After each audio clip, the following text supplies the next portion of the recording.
శ్రీనిధి. జై శ్రీరామ్ స్వామి. 47వ శ్లోకం స్వామి. 48, 49 కూడా కలిపి ఇచ్చారు స్వామి. ఈ 121వ సర్గ. అందులో మరియు యథార్థముగా ఆ చిచ్చమత్కృతి దేని చేతను పూరితము కాకయుండును అని అన్నారు స్వామి. పూరితము కాకయుండును అంటే అది అనంతం అన్నారు స్వామి. అన్యం లేదని స్వామి.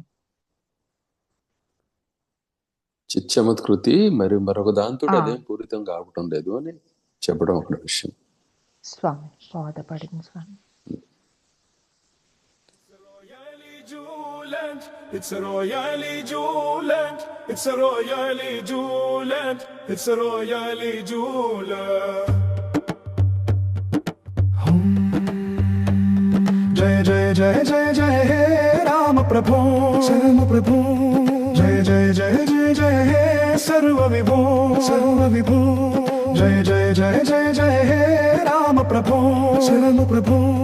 Jai Jai Jai Jai Jai He Sarva Vibhu, Sarva Vibhu. It's a royally jubilant, Jaya Jaya Jaya Jaya Rama Prabhu, Rama Prabhu. Jaya Jaya Jaya Jaya He Sarva Vibhu.